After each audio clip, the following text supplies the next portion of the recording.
Today on the DML News Podcast, Donald Trump's full interview with Bret Baier was live. We're going to be talking a lot about it. We're also going to be talking about how the FBI is screwing over the American people and the importance of honesty and the rule of law, how they have to merge together or else we're a broken country.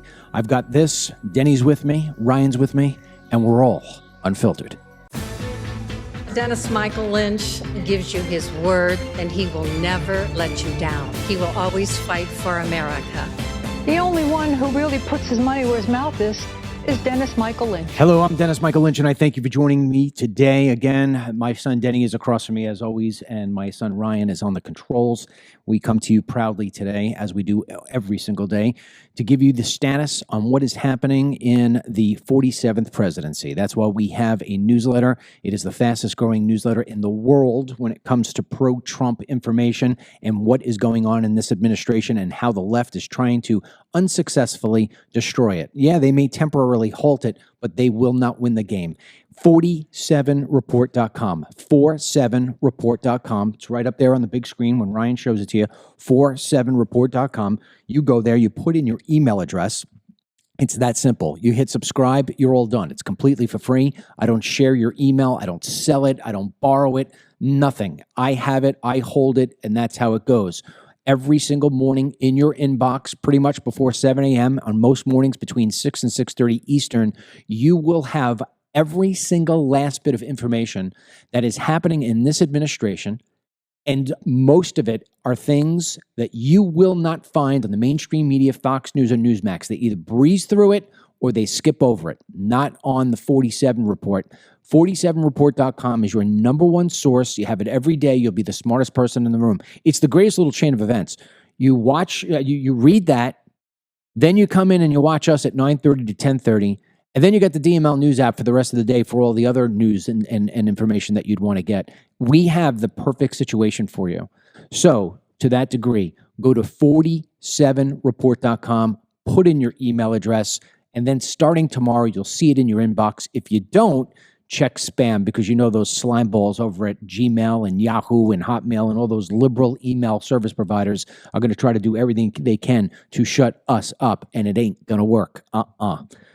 That being said, today and tomorrow, we're extending the DMLCBD.com/BOGO, the buy one, get one free, because I am told from my daughter Ashley that the first 2 days that people were trying to buy, there was a problem with the website. Not with our part of it, but the credit card processing wouldn't go through. So we're extending it 2 days. So if you missed the BOGO, the buy one, get one free at DMLCBD.com/BOGO, this is your chance. It's God's way of telling you, hey, I extended for you. Get in there and get the single best CBD that there is in the world, double tested, safe, changing tens of thousands of lives for the better, between the immune system being boosted, anxiety taking a curb, the sleep improving, skin issues getting better, you name it. You name it. I can give you testimonials from here, around the world, and back twice. All right. I'm going to do something a little different today.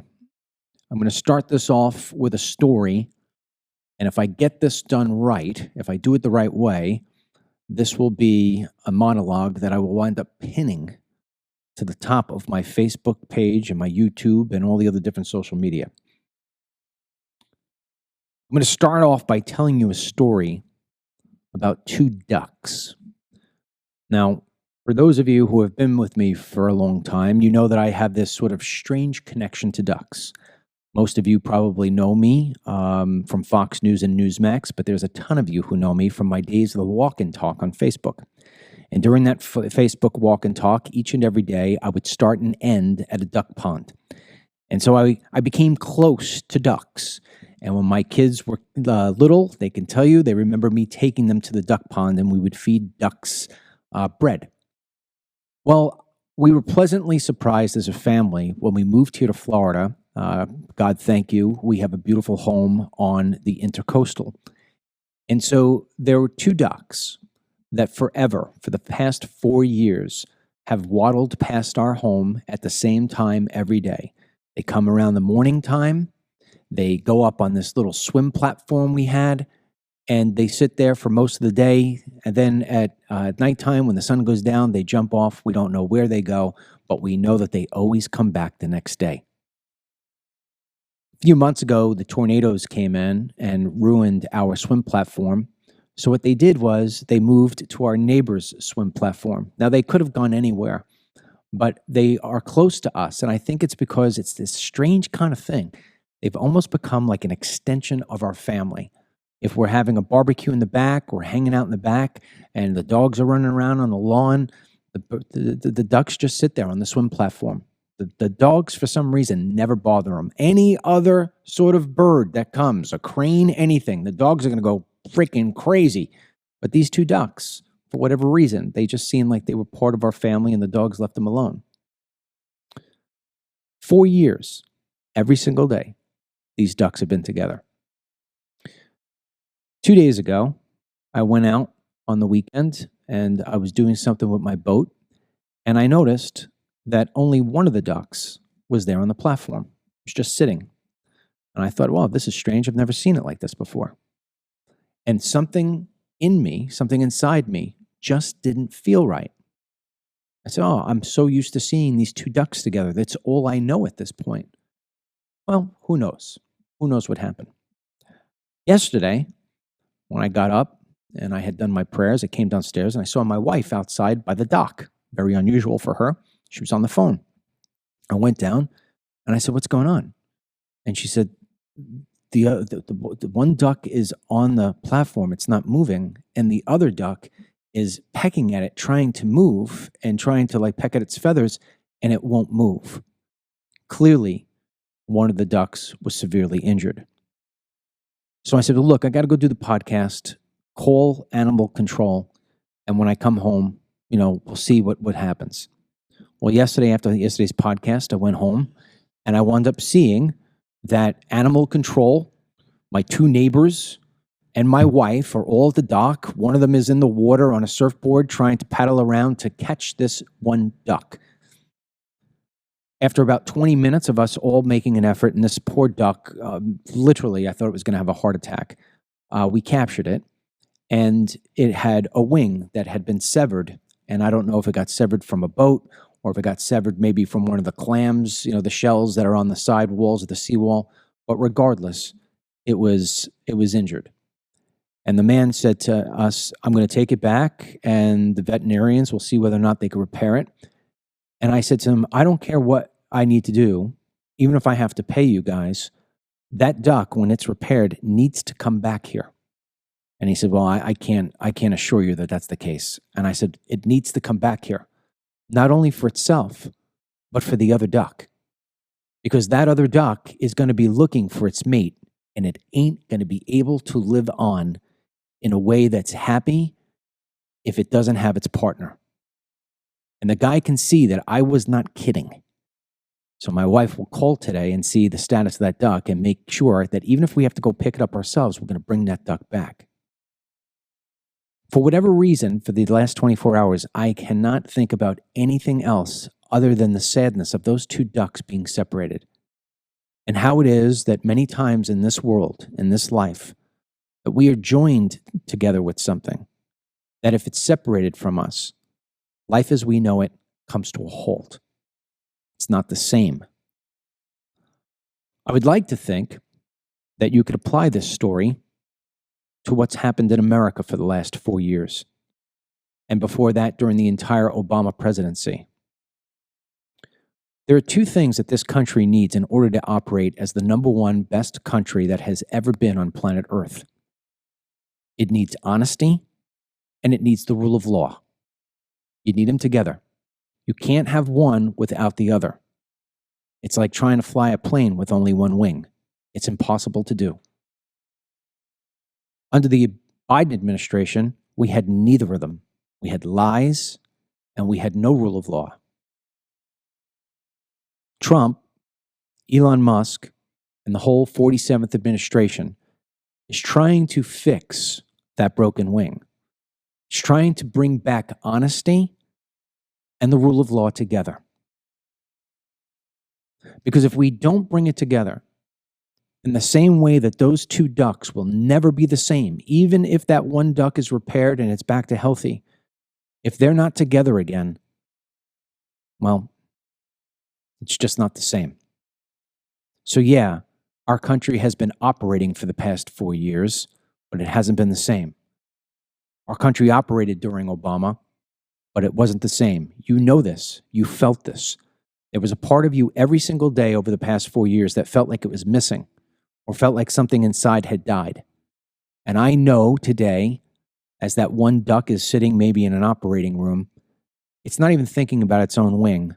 It's probably thinking about where its partner is. And while the other partner may be completely physically healthy, waddling around somewhere in the intercoastal today, it feels lost.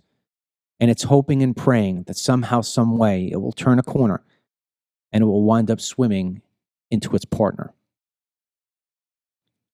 Last night, there was a report out.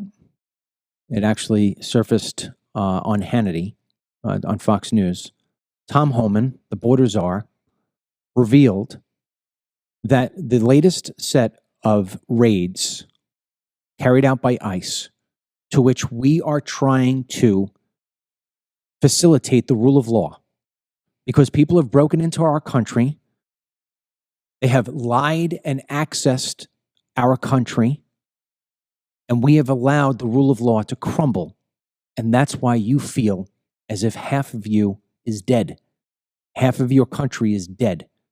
Because without the rule of law, we have chaos. And chaos is what is the third world. And that's why quite often America feels like a third world nation, these days anyway. But those raids have come to a halt because of dishonesty. The dishonesty that appears to be coming from within the FBI. A new revelation by Tom Homan says that looking deep into this situation as to why it is the rule of law cannot be carried out, we have no other culprit other than members or a member of the FBI who is tipping off locals and media that the raids are about to happen before they do. Without honesty and without the rule of law, we are not only a wounded duck, but we are lost. Without those two things together, America cannot survive. It cannot thrive, and we will never feel as if we are whole. Tom Homan says that when they find the individual or individuals who are triggering these secretive information blasts to the media and to local authorities, that these people will be fired, they will lose their pension, and they will go to jail. And I got to tell you something. I don't think that's stern enough. These people are treasonous. They are taking what this country was built on, the rule of law and honesty, in terms of I solemnly swear, so help me God, and they are throwing a torch at it. They are lighting it on fire. We have to get it back. 20 years ago, I entered the world of news and politics pretty much through the lines of immigration. I totally fell into it by seeing a guy standing on the corner of a 7-Eleven with a sign that says, "Deport illegals." And the reason why he said that was because the 200 illegal aliens that were on the other corner of 7-Eleven every single day for years were being picked up by his competition, other contractors who were using dishonest, illegal labor. And Tom, that was his name, Tom Waddell, was put out of business. He lost everything. He lost all of his money. He lost his employees. He lost all of his equipment. He went into bankruptcy. And he stood on that corner. He stood on that corner for more than a decade. He's probably still there today, although he's probably feeling a lot better about things. And he said, I'm going to protest until this country finds the rule of law and honesty once again. And so that's when I entered into the world of news and politics and immigration. And on the very first day that I ever filmed at the border, I was stopped by the Border Patrol. And the guy said, "What are you doing here?" And I said, "What are you talking about? It's American territory. It's American land. I could do wherever I want to do. It's wide open." He says, "Why are you here?" And I said, "Well, obviously I'm filming." And then 2 seconds later, I'm speaking to some idiot from DHS asking me why I'm making a film, what my film is about, and how long I'm going to be there. And I rejected that notion. I'm an American citizen. I have every right to do what I'm doing. And then it wasn't long from there that the NSA called me and said, hey, could we have your film so we could do some internal training sessions? And from that point on, I was on lists. And government agencies and NGOs tried to discredit me, get me ripped off television, deplatformed from social media. I was even listed as a Russian bot and propagandist, as you saw in the Twitter files number 15 last year. Think about that for a second. Our own U.S. government turning on its own citizens because a citizen or somebody like you or my son or whoever it may be is trying to identify and show what is happening in terms of a lack of rule of law and dishonesty in this country. It's not like we're getting our asses kicked by Russia or China or North Korea or Iran, although one can say we are. We're truly getting our ass kicked from Washington, D.C., from within. Now, I don't know if these people are paid for or whether or not they're imports and stuck into the government in a slimy sort of dishonest way by a foreign country that wants to see us demise from within. I don't know the answers. Maybe it's a combination of both.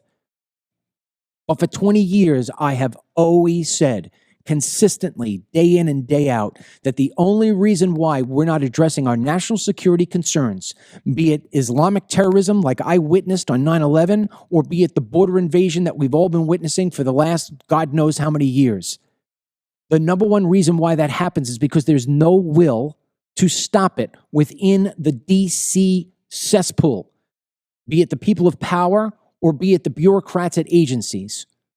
And now Donald J. Trump and J.D. Vance and Elon Musk and the whole administration is trying to make things right again.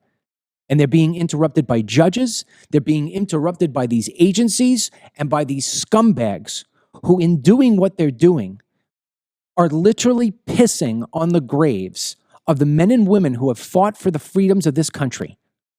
And in doing so, not only are they pissing on their graves and showing complete disrespect for the sacrifices that were made, but they are putting you, your family, me, my family, and our country at risk. And so if there was ever a time to fight for your country, if there was ever a time to share videos like this, today, this week, this month, this year, this is the time. Because we may not get another brave soul ever again like Donald J. Trump and the people he has surrounded himself with. We must shake the tree loose of all the bad apples. And there are many. Because if we do not marry together, once again, the rule of law and honesty, America does not have a chance to survive long term. That is the truth. There is no other way of saying it. And so we must do all we can, including pray, that we join those two things together, just in the same way that in my head right now, I'm begging that those two ducks will find themselves together again and rejoice and live the life they deserve. With that being said, here's Tom Homan last night on Fox News. Tom, where are these leaks coming from? Well, look, we think it's coming from inside, and we know the first leak of Aurora is under current investigation. We think we identified that person under investigation right now. The California leak, Secretary Noem, she's correct. Some of the information we're receiving tends to lead toward the FBI. But I talked to the Deputy Attorney General all this weekend. They've opened up a criminal investigation. And they have promised that not only this person lose their job and lose their pension, they're going to go to jail. They're going to criminally prosecute. So we're all over it. We got the DHS IG investigating the first one. Have a pretty good idea what happened. Can't share a lot because it's under investigation, but the IG's opened up a criminal investigation on the second one. We're sending a strong message. It's just not, giving the bad guys a heads up so they can escape apprehension. Right? We're arresting, giving the Venezuela gang heads up so we can't arrest them. You're putting officers' lives at risk. It's only a matter of time if we walk into a place where there's going to be a bad guy doesn't care. He's going to be sitting and wait for the officers to show up and ambush him. This is not a game. So DHS and DOJ are connected at the hip to hold these people responsible in a criminal fashion. Unbelievable. What's your take on that, Dennis? On their own volition, rather than maybe doing full stops and checks of like, should I be sending money to this illegal alien who needs it? For example, the big revelation yesterday through DOGE was that FEMA had sent, I believe, almost $60 million in total to house illegal immigrants in luxury hotels, not your classic Motel 6, like, the Ritz of New York. Right. So what do? Okay, you got to look at who authorized that. And thankfully, and I think hopefully if this is the trend, as long as radical judges don't get in the way all the time, accountability is about to be implemented. So, for example, it was 4 employees that directed those payments under FEMA. They have been fired as of this morning. Good. So what Trump and his administration need to do in all these different departments is look at who is sending money in areas that they shouldn't have been sending money. Look at people like Tom Homan's talking about who are giving tip-offs and revelations to plans for ICE enforcement, and get them out, fire them, suspend them. Even if you can't directly fire them in the sense of they're well protected, find some way to just suspend their authority so they're not getting in the way. I'm with you 100%. And a big debate here. I'm curious your take. I know we're going to talk about it with these different leftist federal judges that are trying to put these activist blockades on these Trump orders. The prevailing method here is to just ignore them, to continue their enforcement and say, JD Vance has been tweeting a lot about it. Who gives these judges the right to impede on executive power? So I got 2 answers for that. Number one is, on this show, I have said continuously that if judges try to get in front of Trump's agenda and they don't have real standing, which none of these guys do, their standing is their ideology, that Trump just keeps on going ahead and deporting them. For an example, you were talking about how it was yesterday we reported that 3 Venezuelan pieces of garbage were going to be deported to Guantanamo Bay and that a judge intervened and stopped it. My sense is take those 3, deport them, and then let the judge get on his plane and go to Guantanamo, take them out and bring them back home. He won't do it.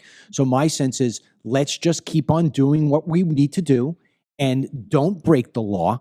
But at the same time, we're not going to allow these judges, based on the ideology and a misinterpretation of the Constitution and the rules, to dictate what 75 million of us wanted to happen. We want corruption to end. We want the bad stuff to stop. Now, it's not like Trump would do something that was unprecedented by doing that, because if you remember, the Supreme Court said that Joe Biden did not have standing to forgive loans from college students, right? And from student loans. And what did he do? He disregarded it and he did it anyway.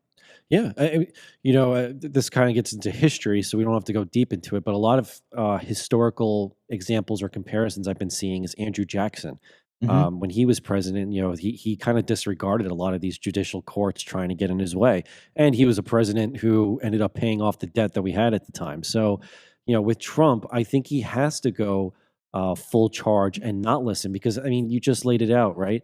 3 Venezuelan migrants, or illegal aliens. We have millions to contend with, and we got some judge making a stop on 3 of them, so we got to just kind of ignore what they're trying to do, which again, it's these Democrats who are freaking out about all the different DOGE funding cuts going to these activist judges trying to impede on Trump's orders. Look, I always like to take what's happening here and apply it to real life, okay? So let's apply 2 different situations to real life. Anybody who has ever been an employee or had a job understands what I'm about to say, and I think that basically hits all the thousands of people who are going to be listening to us today, right? If I decide tomorrow that I want to fire Ryan because he's screwing up everything with the podcast, which he's not, by the way, he does a great job. If I want to fire him, I fire him. Now, let's even say he's not related to me, right? He's not my son. And he goes the next day to the judge and says, by the way, I'm protesting my firing. Well, why are you protesting that? Because I look here and you haven't shown up to work 15 days out of the 30. You're underperforming. Nothing ever works. And, oh, by the way, the owner says that you squandered away money. Yeah, it doesn't matter. I shouldn't be fired. I don't want to be fired. And the judge says, well, you know what? I saw Dennis Michael Lynch on Fox. I don't like him very much. Okay, I'm ordering Dennis Michael Lynch to hire you back. There's no such thing. Or what about if your mother, right, decides, well, I don't like the fact that, my husband is canceling all of the subscriptions to all the places that we have on television. I want my Amazon Prime and I want my Netflix and I want my Hulu. And she goes into court and says, Your Honor, my husband has canceled our subscriptions to Netflix. I can't watch Yellowstone. Amazon, I can't watch my favorite movies. I want them back. And the judge says, oh, okay, I'll demand right now that your husband puts them back, even though your husband doesn't have the money. It's so ridiculous. Nobody would even try to go to court to stop those things. You cannot have those things be stopped. You know what the judge would say? Well, then divorce your husband. But I don't know what to tell you. My answer, this is your husband's choice. And this is the equivalent to what's happening. These judges are saying, no, you're the president of the United States. Despite the fact that all of these people serve at your pleasure, you can't fire them. You can't cut back on costs. You got to keep on spending money as if it grows on trees. It doesn't make any sense. It really doesn't. I mean, the reality is you got these judges who aren't even part of the Supreme Court just impeding what the agenda is trying to roll out. And look, a lot of people would probably argue at this point, judges really aren't the basis of neutrality that we want them to be. Look at these judges who have blocked. Who are they? Clinton appointees, Obama appointees. There was one Trump appointee, but again, 2016 term. How many times has Trump told us his biggest mistake was appointing or surrounding himself with the wrong people because he was entering new territory? So these are all judges almost purposely designed to be, okay, how do I mess up this president's agenda? And don't forget, we went over the judges yesterday. I gave you the details on those judges, and we knew, once you start going into them and you see who these judges are and what they've done in the past, I don't want to go over what we did yesterday, but listen to yesterday's show, watch yesterday's show, and you will see when I go down, or read the 47 report, 47report.com, read the report from Sunday on my op-ed, when I list all these judges and their history of what they do. These are judges who have said things like, no voter ID, you can't have voter ID. What do you mean you can't have voter ID? What are you talking about? You checked my ID before I walked into this courtroom. I had to make sure everything, I got frisked the whole 9 yards. It's okay when I come into the courtroom, I got to show all my documentation. But when I go to vote, no. This is all about ideology. It has nothing to do at all with the sovereignty of the United States of America and the betterment of the United States of America, or anything that goes with honesty and the rule of law. And that's why I opened up and saying this country is completely damn broken. Everything that we're funding is ridiculous. In fact, there's a report out. I don't know how valid this is or not, and I know you wanted to play the video today, but we couldn't for copyright reasons. Tucker Carlson right now is reporting, or he's alleging, that I think 50% of the equipment, military apparatus that we have sent to Ukraine is now being sold in the black market, and some of it is being bought by the freaking drug cartels. Yes, and I think there is validity to this because, oddly enough, Tucker Carlson just visited the White House like days before this breaking report. But yeah, he reported it yesterday, and I think you're correct. Either 50% or at least some kind of significant percentage, enough to be aware of it. But yeah, we're giving money to Ukraine and weaponry, and they are, in turn now selling it to our actual enemies on the border, the Mexican cartels. So when you look at this almost cyclical money funneling scheme, which is why, based on what I'm reading with DOGE, it really is this intricate web of, okay, this money started here, and then it went here, and then it went here. Oh, and it went into this person's pocket. So one thing that, some of these activist judges haven't been getting in the way of, at least so far, and maybe they don't have the power, is Trump being able to implement these tariffs. They can't get in the way of that. They can't get in the way. So I know we have a clip here. They can't get in the way of the other things they're getting in the way of, Dennis. No, they shouldn't be. They shouldn't be, right? But like one of the things they got in the way of is Trump giving the buyout offer. They're trying to put a stop to that. So they haven't stopped the tariffs. And I know yesterday Trump was in the White House, signing different orders. But as we mentioned earlier, he had the interview with Bret Baier in full, and he kind of explained why the tariffs are necessary to kind of get the economy going. Let's play the video. The tough part is that if you don't want to cut entitlements, and you do want to add to defense spending, and you want to eliminate taxes on tips, and you want to make the 2017 tax cuts permanent, That's a lot of money. But we're going to take in tremendous amounts of money on tariffs. We're going to have tariffs. We're going to take in tremendous amounts of money. And you think DOGE because is it's going to unfair. make up some it's not difference? DOGE. Well, DOGE is going to make up a lot, but that's unrelated to tariffs. It's not fair that other countries have really taken advantage of us, and it's our leader's fault, but I'm a different leader. It's not fair that other countries have taken advantage of us for so many years, and now all of a sudden we're not allowed to have tariffs, but they've had tariffs for years. You know, they've done this to us for years, and we haven't. And I think reciprocal tariffs, I'll be talking about it. I think probably on Monday or Tuesday I'll have a whole big thing. We have a very sophisticated plan. So, you know, I know we have another video too where he's going to talk a little more about the tariffs and what he signed off yesterday. And he even says it in his own words. It's very significant. It's the 25% steel tariffs that are not only going to be on multiple different countries, but he is peeling back countries that were under exemptions that Biden placed on. So those countries are Canada and Mexico, as well as Brazil. So basically, all cards are on the table. If you're a foreign nation, you're selling to us, you're being hit with a 25% tariff. Now, Peter Navarro, who spent time in jail for basically, you know, not spilling his guts on things that would have just been innocent anyway, is now in charge of, you know, basic trade, you know, negotiations and stuff of that nature. And he says, look, this is not only going to increase our national security, but it is going to put us in a pole position for trade and things like deficits that we shouldn't be facing. At the same time, I think it was somebody out of the European Union said that these tariffs are problematic and that they're going to come back to the United States with tariffs of their own. And you know what? I'm going to repeat what I said from the other day. You want to put tariffs on us? You want to stop buying our stuff? Go right ahead. We don't need you. I personally hate this idea of this big, huge global economy, whatever. You buy and sell your own bananas and your own steel, and you build your own cars, and we're going to build our stuff. And when you fall short and you want to come buy from us, come buy from us. That's how it will work. And I think we should only be reaching out to them if there is something vital that we just don't have. If we have, I think the checklist should be, can we make it? Can we have it? Fantastic. Let's do it. Like, you know, avocados, we don't need to go to Mexico for the avocados. Florida's capable. You know what I mean? So I think it's got to be a down list item of what we can do and manufacture. But let's look to your point there about avocados, for lack of a better example.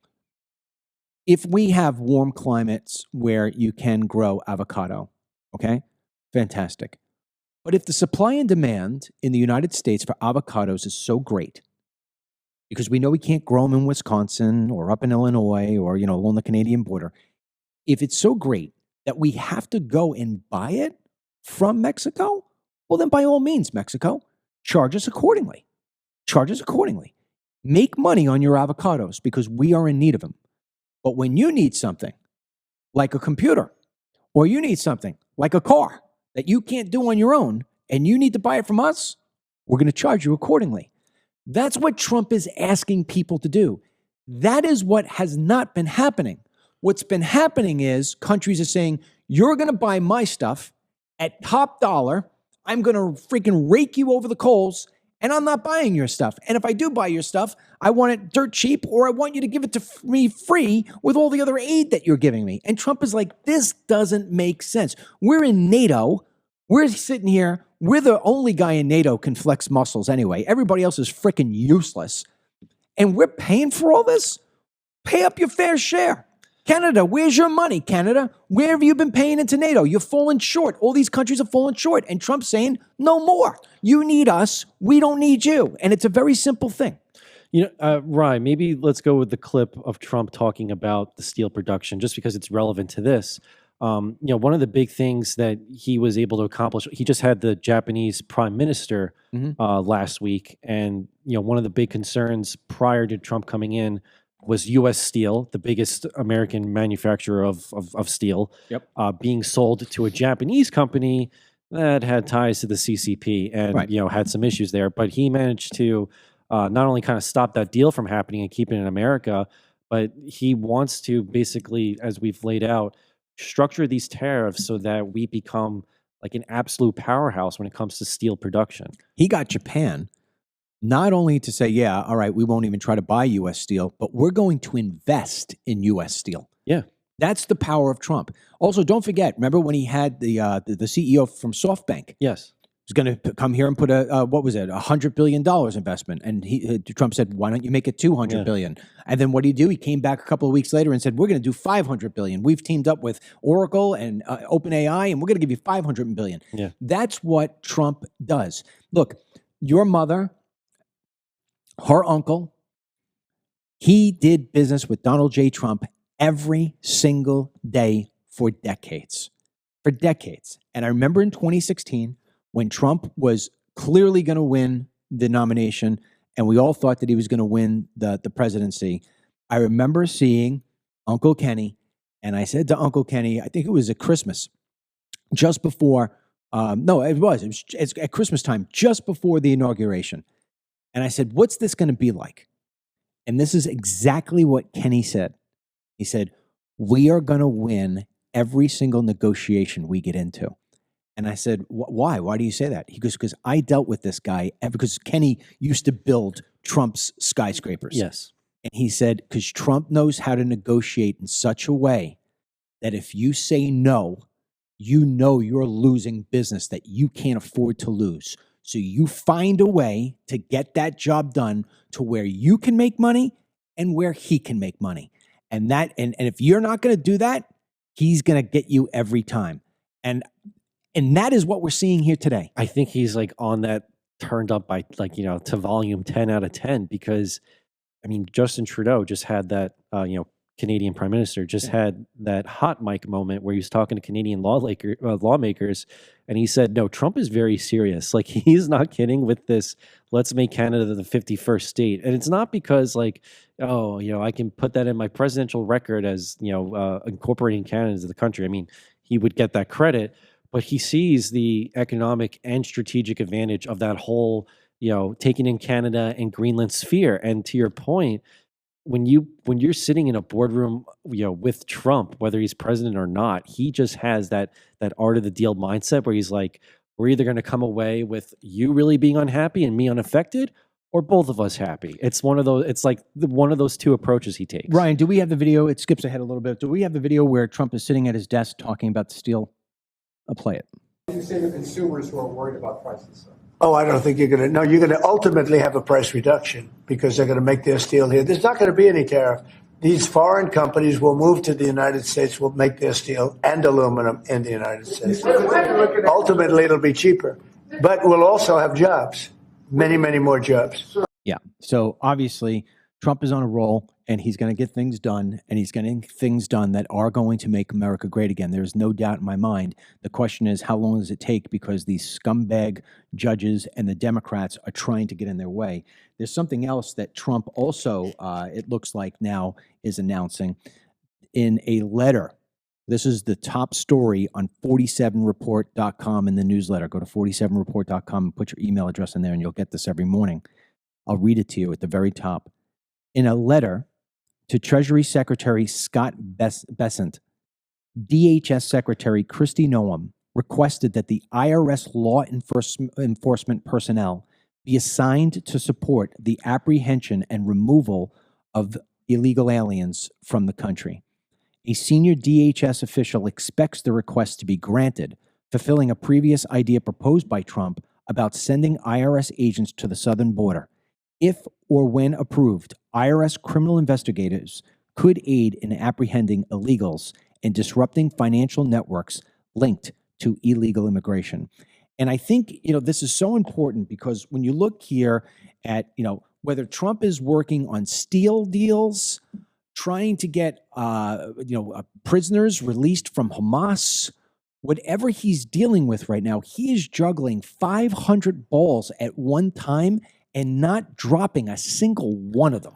What are your thoughts about that? Because I think it's great use of the IRS, other than just them going after middle class Americans. But I also feel like, from reports I'm reading, because I know we're not the happiest about it, Trump would like to see those deportation numbers and even arrests increase. And as we've seen, we've talked about it in tandem with these activist judges, but then the resources of where do we house them if we can't house them, and then the transportation, and then issues like, they get sent back because the Colombian president, so all these logistical issues. So obviously Trump wants to fulfill his promises and he's a little frustrated. Do you think this could be a solution to get enforcement a little more ramped up and at least get illegal scared too? Yeah, let's put something into perspective, okay? And it's funny because your mother and I yesterday, we were actually listening to the show back, and after we did the whole duck thing, we went out on the boat to just give it a little run, and we were listening to the podcast. And she said, "I absolutely love the podcast today." That's what she says every day. She goes, "There was only one thing I critique you on," and I said, "What is that?" She goes, "You're getting too upset about these numbers not being high enough in terms of the deportations." And I said, "Mary, if you don't think Trump wants those numbers higher too, you're out of your mind." And she said something that resonated with me. And sometimes when you're so far into the forest, you can't see the trees. And I think that I may be guilty of that yesterday, and I think Trump may be guilty of that today. First of all, Americans, all of us, have come to expect everything delivered to us in a nanosecond, right? It's the old fast food line. I say this all the time. If you're on the line for your Starbucks and you got to wait more than 5 minutes, it's like the world came to an end, right? So we have this sort of mentality that we want it yesterday. Well, that doesn't happen. And, Mommy said to me, she said, "Look, you're building the newsletter, right? And your goal is to have 2 million people on this newsletter by the time that, Trump is halfway through." I said, "Okay." She goes, "What about if I told you that you had to go from 100,000 to 2 million in a week?" And I said, "It's impossible." She goes, "Why is it impossible?" I said, "Well, I don't have the financing to do it. I don't have the people to do it." She said, Exactly. So look at what we've been looking at. And I've been reporting on these numbers for a long time, and your mother was completely right. And I had to step back, and I knew we were going to talk about this today, and I'm glad that you just asked me that question. We only have a few thousand ICE agents, and most of those ICE agents have been working in customs at airports, checking things in. And we've got 60 million illegal aliens in this country, at least 60 million. And you know why I say 60 million?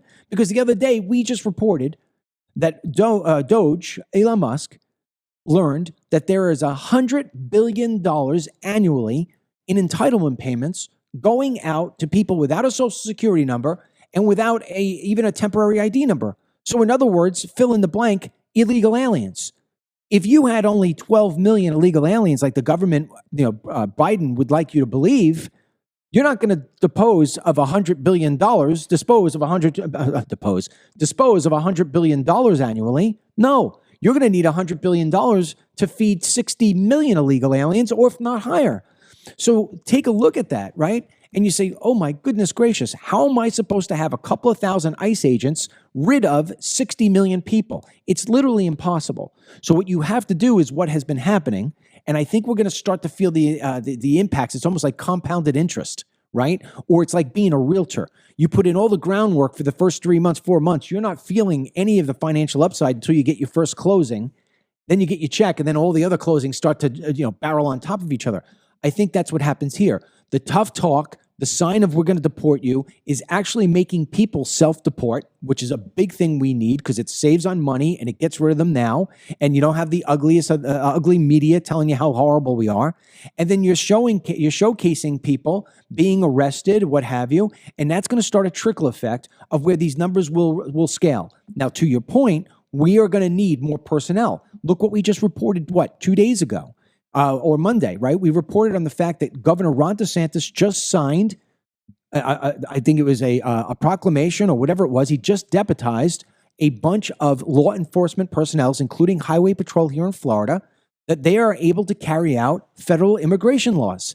So if we could get more states to coalesce and do the same thing, but stay tuned, Tennessee, Oklahoma, Texas, all your hard red states are going to fall in line and do the same thing. We're going to start to see this trickle effect, this mushroom effect take place. We can pull people from the IRS. Absolutely. We don't need federal IRS guys with M16s knocking on somebody's door because they wrote off their sneakers as a business expense when it really wasn't. I mean, let's tamp it down, okay? But we do need to get illegal alien criminals and illegal aliens who are stealing people's jobs and raping people and causing car accidents and DUI accidents who shouldn't be here. Let's put those people on the case. And I think this is what Trump is going to look to do. It's going to happen. And we're going to see the snowball effect happen within 6 to 7 months. We'll start feeling it. Yeah, let's get the auditing going of those companies hiring the illegals. You know, I've seen some very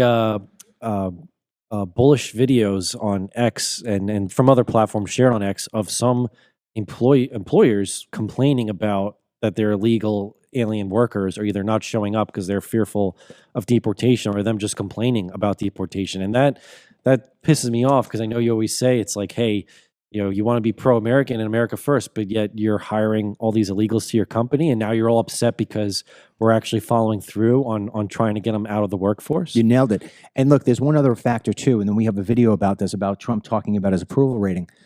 The more that Trump's approval rating stays at 52, 53%, and if it starts to go higher, you will see other governors that may be in swing states, and you will see other mayors who may be in swing cities, and you'll see more agencies tying in to the Trump theory of make America great again, because nobody's going to want to push against what it is that people want. Prime example is look what's happening with Mayor Adams in New York City. The DOJ dropped its case against him, and when it was probed on why, it said, well, he's not going to be able to help us get rid of illegal aliens if he's focused on this, frivolous lawsuit. So they tossed it out. And what did they do by tossing it out? Whether we like to say it or not, they bought Mayor Adams, and now all the illegal aliens in New York City, they're going home. Let me tell you, I hate even phrasing it as like bought Mayor Adams. They bought him. It's more like keeping him accountable, because like he's supposed to enforce those laws that say you shouldn't be here.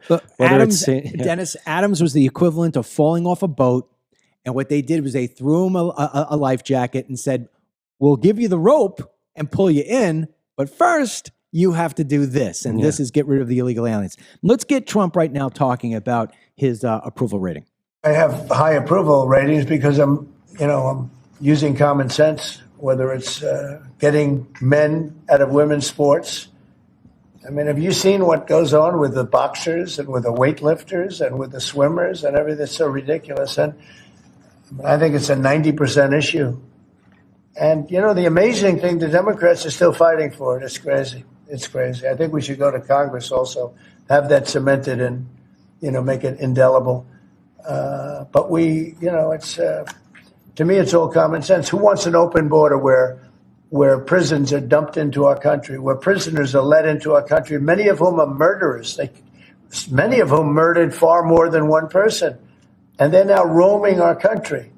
Who wants that? I mean, it's terrible. So isn't that great just how like his simple method to approval ratings that high is common sense? Like common sense. Well, let me give, because this is because we need to go a little bit here. We have to start shifting focus and going a little deeper into Elon Musk, DOGE, and how it's working with Trump and some of the advancements we're seeing in that place. But I'm going to give you something right out of the 47 report, 47report.com. Make sure you put your email address in there. I'm going to say it 5 million times every day. Number 2 big headline on 47report.com today. Documents obtained by Fox News reveal that USAID paid the college tuition for a jihadist who later became a central al-Qaeda figure. USAID apparently funded terrorist Anwar al-Awlaki's tuition for Colorado State University years before he was killed in a drone strike. Copies of the file, which were shared online, shows USAID granted al-Awlaki's request for an exchange visa after he fraudulently claimed he was a Yemen national. This is what Democrats are fighting so hard for? This is what Cory Booker, this is what they've been protesting Ilhan for days. Omar and AOC and Charles Schumer and Senator Warren and all these freaks and these judges, this is what they're looking to protect. They're looking to protect an Islamic terrorist who wants to just destroy America, and they want to give him funding to go to school here in America. How ass backwards can one thing be? When I say one thing, I mean the Democrat brain. This is why I think, as much as people are like, oh, really, how great is DOGE or DOGE, going to be, like, finding all these, these cases. Yeah. They've been fantastic. I mean, things that you would never even think that the government was spending money on, like the transgender comic book, or for example, this was in the 47 report. DOGE canceled a $17 million USAID project to provide tax policy advice in Liberia. Why?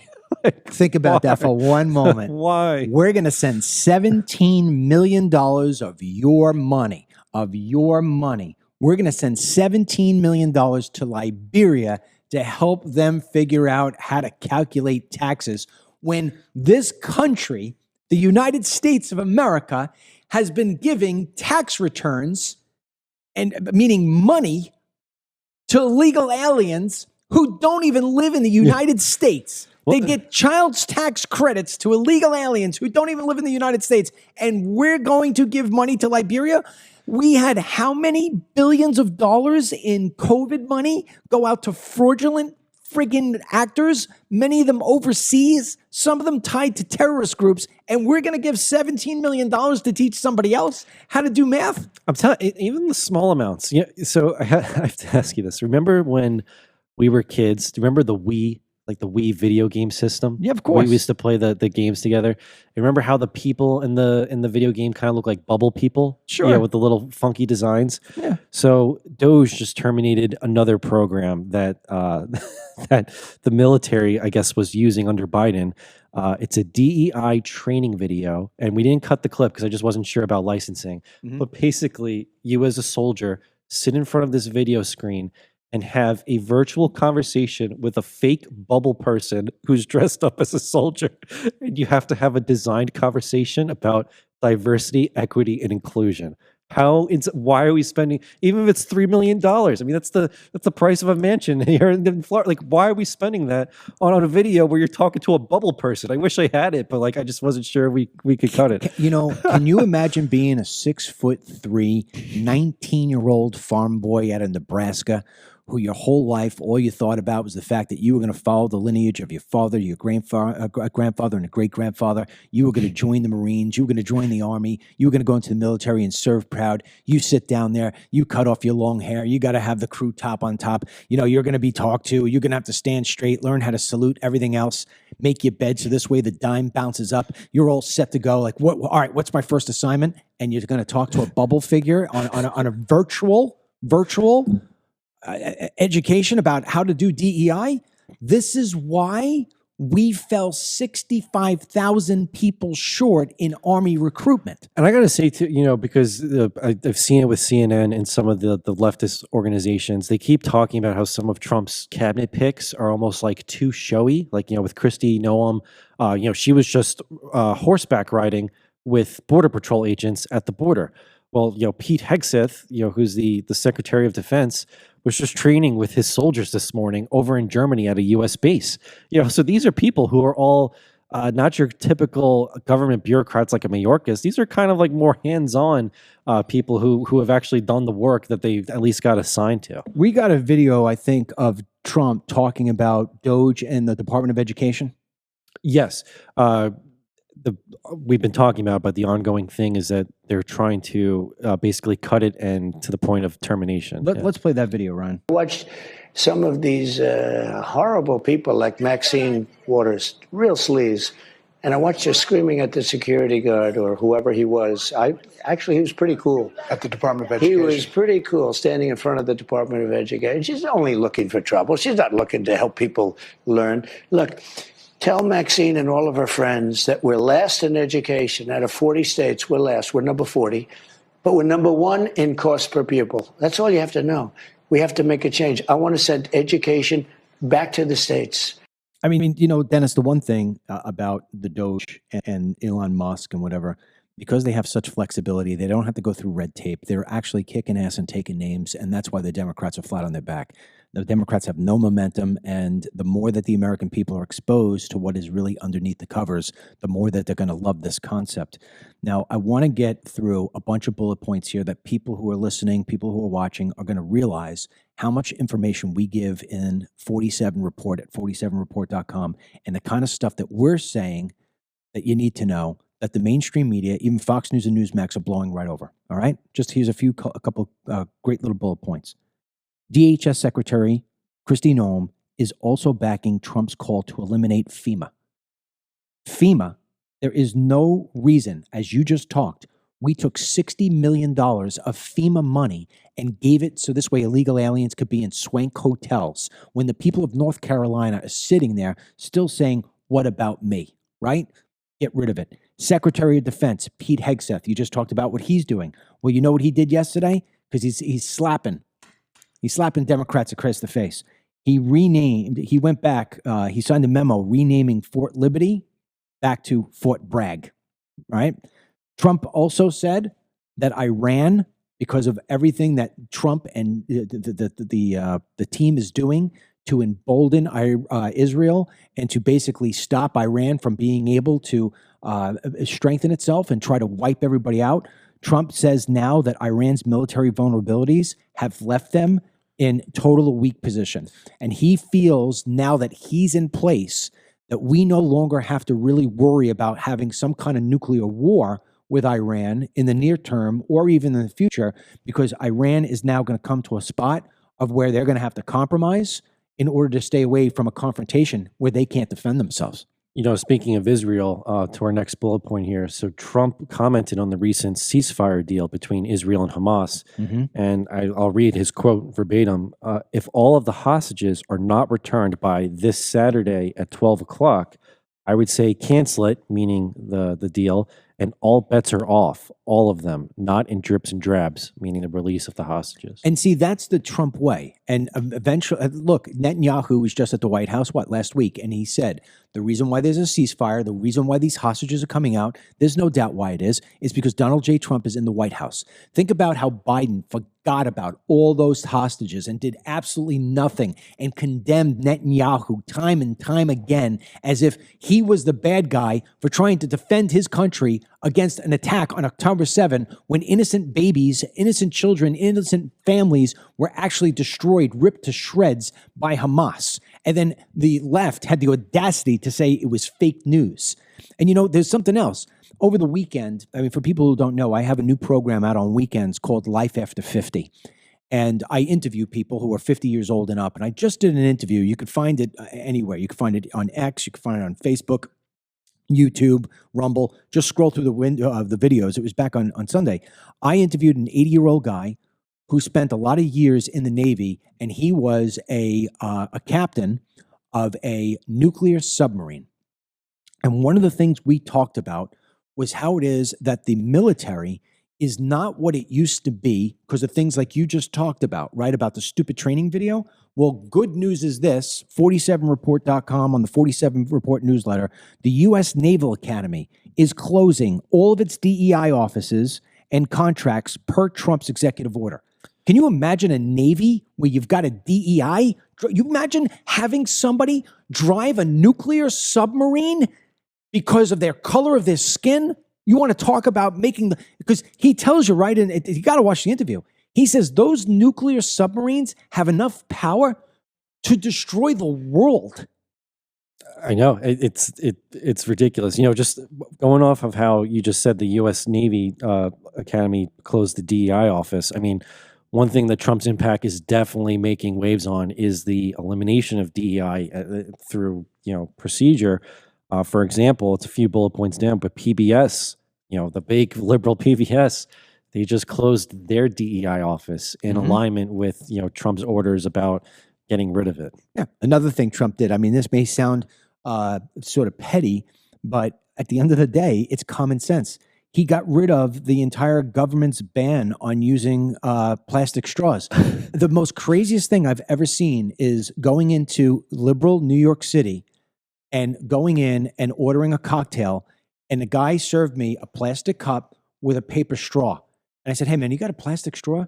"Oh, no. We're environmentally friendly." I'm like, "Wait a second. You're serving me a paper straw in a plastic cup?" Which the paper straw was probably packaged in plastic And wrapping. plastic on top of that. Oh, I wish we had On top of that. when he talks about that signing, it's so funny. He's just like, yeah, you're not gonna have to worry about sharks munching through the ocean and coming across a plastic straw. And how about we hold, I don't know, maybe the Caribbean islands and other places like China accountable for their plastic use?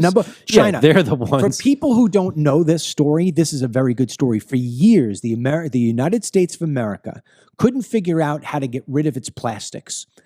China lies to us and says, we created a technology to where we can we can burn this plastic and it's environmentally safe, la-di-da-di-da-di. The United States, stupid enough under Barack Obama to believe this BS, pays gazillions of dollars to China. We send them all of our plastic. They take our money, and you know what they did with the plastic?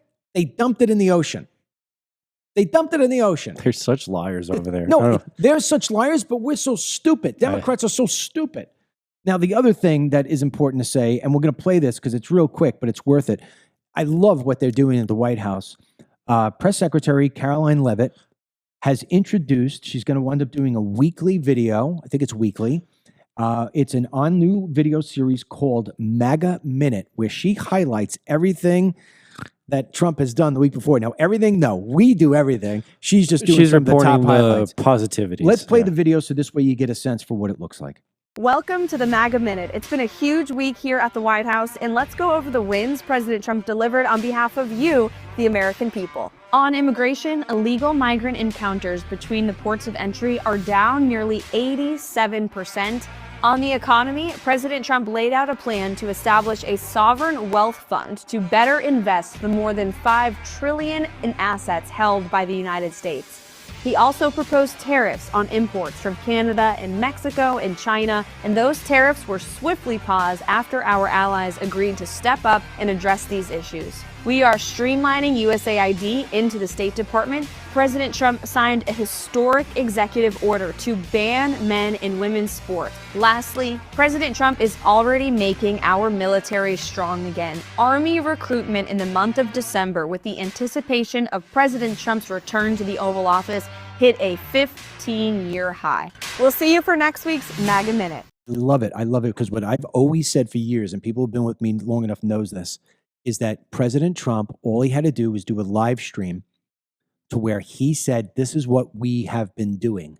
Cut out the Fox News. Don't let a commercial get in your way. Take somebody like her who's articulate, trustworthy, and smart, put her up there and let her list the things, and people will get a general idea of what's happening. And then you go 47report.com, you get the 47 Report newsletter, and we fill in the gaps. Now, something else that I just love, Dennis. You want to talk about how it is that the liberal social media outlets are going to start to fall in line? We're going to start feeling this. Believe me when I tell you. Google, the worst one in the world, Google has officially on its maps, on its map application, changed the Gulf of Mexico to the Gulf of America. How much do you love that? Good. Yeah. Now, I think if Google's going to do it, people are going to follow suit. One thing that's driving Democrats mad, with the firings, Trump fired Biden administration's David Hutima, who is the head of Office of Government Ethics, although he was a little more unbiased in that leadership. Yeah, so I want people to get a grasp, because we got to round up the show here in the next 5-10 minutes. But I want people to get a grasp for what we're talking about here. Trump is playing first base, second base, shortstop, third base, all three outfields, the pitcher and the catcher, and the coach, and the guy serving out refreshments in the stands all at the same time, and he's winning the game. And that's what's driving Democrats actually bonkers. Well, they're also going bonkers because he pardoned the former mayor, Rod Blagojevich, governor, Democratic governor of Illinois. Yeah, so he's showing that he's got empathy on both sides of the aisle, and that's a burn, because Biden never showed anything like that. No. Right? So Trump's like, hey, I'm going to equally give pardons out. There was a guy, he's a Democrat, he got a raw deal, or he's already paid his crime. You're keeping him in there too long. I'm going to let this guy out. Now, the federal judges are still at war with Trump. We have a couple other ones that just took place in the 47 report, we got to tell you. A federal judge, a leftist from Rhode Island, ruled that the Trump White House defied its order in releasing billions of dollars in federal grants, right? Trump, I think, said, screw you, I'm still going to continue to do it. Another judge extended the restraining order, blocking Trump from basically offering the offer to federal employees to tap out early. Think about that. Trump says to federal employees, if you want to leave early, go. And the judge says, no, you can't do it.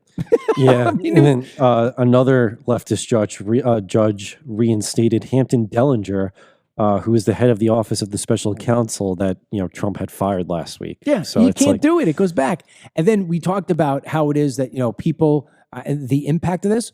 Listen to this: 2 non-governmental organizations, one being AVAC, which works on HIV prevention across Africa, and the other being the Journalism Development Network, which supports a global consortium of journalists from 70 different nations, filed a federal lawsuit on Monday seeking emergency relief from the Trump administration's freeze on foreign aid. So think about that for a second.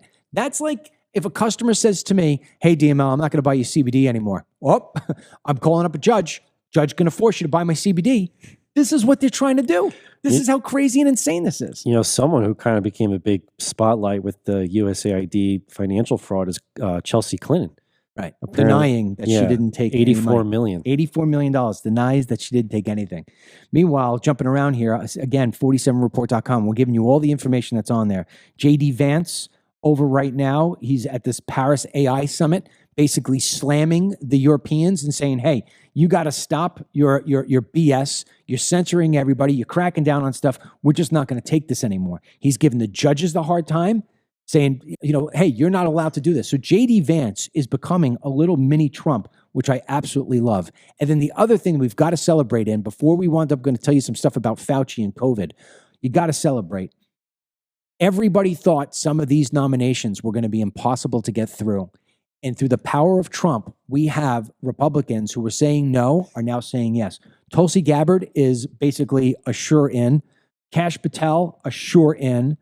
All the senators now coalescing around RFK Jr. He's definitely going to wind up getting in. So all these people are wind up getting in. They're going to wind up being part of the team. We're going to be able to go out and do things great. Meanwhile, you've got Chuck Schumer and Elizabeth Warren making, like you said, complete fools of themselves every single day. Elizabeth Warren saying that the FDIC, right, is going to wind up, because we have shortages of people working now at the FDIC, that is going to threaten the safety and the soundness of the banking system. Or is it just threatening her wallet? Actually, it's not threatening anything. Yeah. What really threatens us is the fact that the Chinese and other hackers are able to get into our freaking systems every single day. What about worrying about that instead of the fact that we got rid of some of the fat at the FDIC and all these other different organizations that have so many bloated divisions that they're just burning the American dollar? Speaking about burning American dollars, Anthony Fauci kind of did that, did he not? Well, so we have 2 videos here from a testimony from a man named Justin Goodman. He's part of Project Whitecoat. We actually reported this on the 47 Report earlier, but now these clips are going viral. It basically talks about some of the funding initiatives to Fauci and NIAID regarding animal experimentation, as well as aborted baby fetuses, and how we as taxpayers were funding some of these more cruel experiments, truthfully. We have a video of Lauren Boebert questioning Justin Goodman about using these fetus parts. Actually, you know what? We're not going to play those videos. I'll tell you why. Because they are going to trigger one of these leftist places to rip it down. They will rip it down in a heartbeat. So we're not going to do it, because you know it and I know it. Once the AI programs pick that stuff up, they're going to rip down the video. So we don't want it. People are out there sharing right now. You get it. I mean, listen, Anthony Fauci is part of the deep state establishment that destroyed this country during the COVID era, to where our children today are still suffering as a result. Do you find it coincidental that during COVID and keeping these kids locked up, that when that all turned off, all of a sudden surfacing was Jimmy thinks he's Jamie and Susan thinks she's Steven?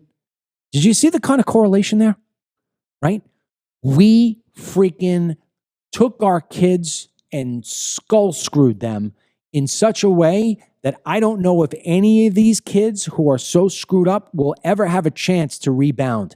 And if they do, when they're 50 years old and they're looking at why it is that their life was a complete train wreck, they're going to look back to COVID and see what it is that the DC swamp did to them. And they're going to look at their parents and say, how did you allow this to happen to me? How did you allow this to happen?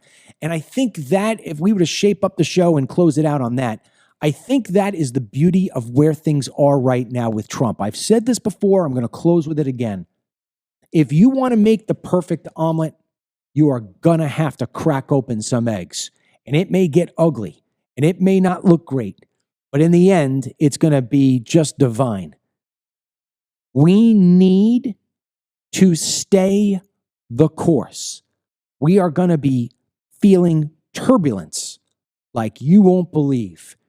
If you think the resistance that Trump and his team are facing today is bad, wait until we start getting deeper into tax cuts. Wait until we get deeper into these people really being shredded from the Department of Education and these other departments that are meaningless. Wait until Trump opens up the can of worms on the Bureau of Land Management and what they're doing to all the ranchers and the farmers out west. Wait until we just start opening up one thing after the next about the 2020 election. Wait until all of this starts surfacing, and it is going to be like nothing you've ever seen. There is not a single drama on television, on any of these streaming networks, on any movie. You have never seen a movie or anything that's going to be as dramatic and unbelievable in terms of its storytelling like you're going to see in the next few months as we continue to dig deeper and deeper and wider and wider. The corruption is being found. When you find a little bit of gold, you don't stop digging. You keep on digging to get as much as you can. And that is what the American people voted for. That's what Donald Trump is going to do. And that's what it is that this country needs in order to find the rule of law and honesty and marry those two together again. So this way, America and its citizens and our future generations can live that American dream that we all know is there. And that is that. I leave you today saying 47report.com, 47report.com. Go in there, put in your email address, get the newsletter every single day, 7 days a week. If you do it today and you don't see it tomorrow, check your spam or your promotions folder or whatever. And in fact, I had somebody, I guess Yahoo has some kind of mail. She said it was going into a spam and she dragged it into, I never heard of it, a VIP folder. They have that on Yahoo. Drag it back in. Respond to the email. Just say, hey, thanks, DML, for sending this to me. And you will get it every single last day. 47report.com. And please share it with your contacts. So this way I can tell my wife I will hit 2 million people and she'll be thrilled with me. That said, dmlcbd.com/BOGO, B-O-G-O, buy one, get one free. That comes to a conclusion tomorrow night. So get in there now.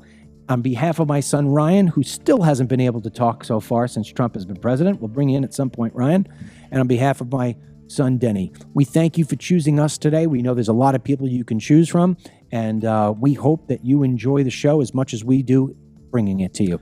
God willing, until tomorrow, may God bless you, your family, our troops, the United States of America, and the president and vice president. Today's teamed email blessing goes out to Starla Elwood. All right, Starla, enjoy your day and run with it. We'll talk to you soon. Get the Dennis Michael Lynch podcast every day by subscribing on Apple Podcasts or Spotify, and download the DML News app from the Google Play Store or the Apple App Store for breaking news, merchandise, films, exclusive content, and teamed email.